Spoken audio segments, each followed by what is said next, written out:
Joining us now, Senate Judiciary Committee Chairman, Senator Lindsey Graham. Senator, a lot of this falls now on your shoulders. I see you laughing, but you know, no, I've enjoyed listening. Anything that you heard me say that's wrong? No, I mean, you know, we're not going to try these people on cable television. We're going to put it through the rule of law, right? That's what you want. Whoa, That's what it, totally agree. Yeah.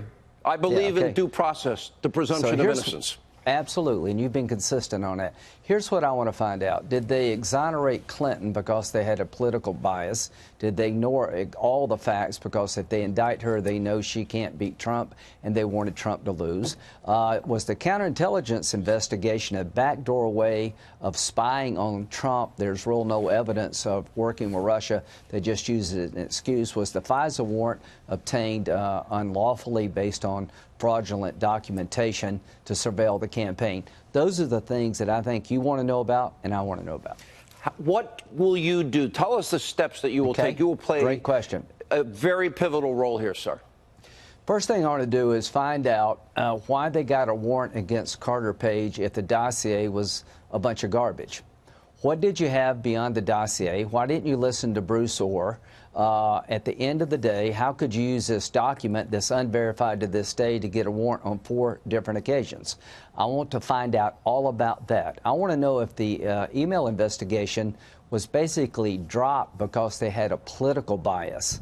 I want to know if the counterintelligence investigation, why didn't you warn Trump that you thought the Russians were trying to infiltrate his campaign? Why didn't you tell him what you told Dianne Feinstein? Right. Well, so the reason I think they didn't tell him about the Russians infiltrating his campaign is that they wanted to infiltrate his campaign, not the Russians.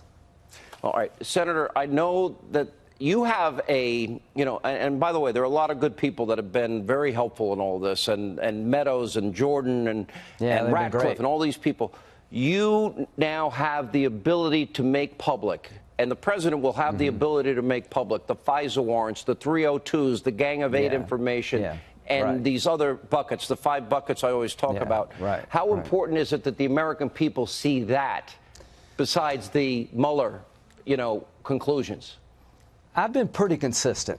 I said I thought Mueller was the right guy to look into the allegations against President Trump. He was a man of the law. He had a great reputation. And I fought to make sure he could do his job. He has rendered his verdict. There is no collusion. Now it's time to look at how this got off the rails. So what am I going to do? I'm going to use every tool available to me, disclose as much as I can without compromising source and methods to make sure the public understands how their president could be accused of working with a foreign government when there's real no basis in fact. This should scare everybody. Did the investigators, did the prosecutors use the law for political purposes? If that turns out to be true, that is bigger than Watergate. Did they try to take him down after he got elected? Was there a real effort to invoke the 25th Amendment? Looks like it. Well, I don't know, Sean, but nobody seems to give a damn but me and you and a few other people. If it had been Republicans hiring Steele to spy on Clinton and they used a dossier prepared by Steele against Clinton associates that was a bunch of political garbage, it'd be front page news everywhere. Lies, Senator. Ironically, Russian lies. I think so. I told Trump that. I think the dossier came from Russia. Mr. President, if you think the Russians are just out to help you, they're not. They're out to destroy America, and they're basically using both campaigns. You really had a moment in the Kavanaugh case. A lot weighs on your investigation, and your pledge tonight is so important to getting to the truth so this never happens again, sir. Thank you for being with us. Thank you.